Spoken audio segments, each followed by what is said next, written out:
Coming up next in the slam is Sam X.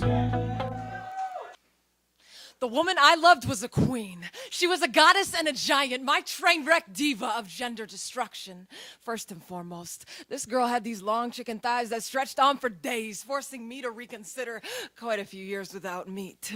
She had tight black curls cropped high just below her ears, and by those tendrils like snakes with diamond-studded skin, I prayed that she would turn me to stone. She was a California temptress, and in 2 short years, she taught me everything a young girl could ever hope to learn about femininity. I remember the first hot night when she bestowed upon me a gift of her affection. She clunked and clambered up 3 flights of rickety stairs, size 13 heels, threatening to call that fire escape's bluff.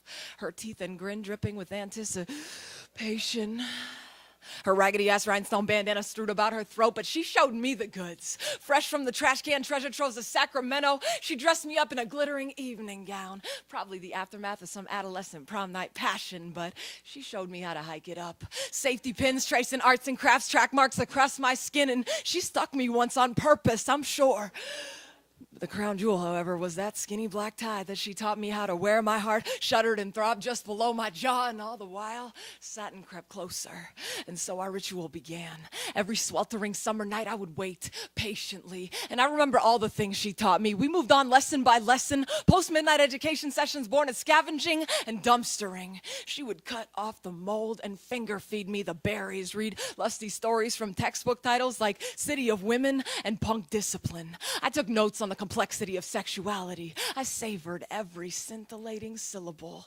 I very nearly fell in love with her, very more nearly than I'll readily admit, but though she held me like a sister or a child, I longed to taste her like a lover. And though she was definitely a woman, and I was also definitely a woman, I was kind of a dyke and she was kind of a queen. So in that tragic gray area of minute detail, the unignorable fact of our unfortunate biology worked preventatively. And though without her I wouldn't know the first thing about underwire or lace, how to walk in heels or frost a fucking cake, the closest I ever came to being her lover was lacing up her boots while she adjusted my socks.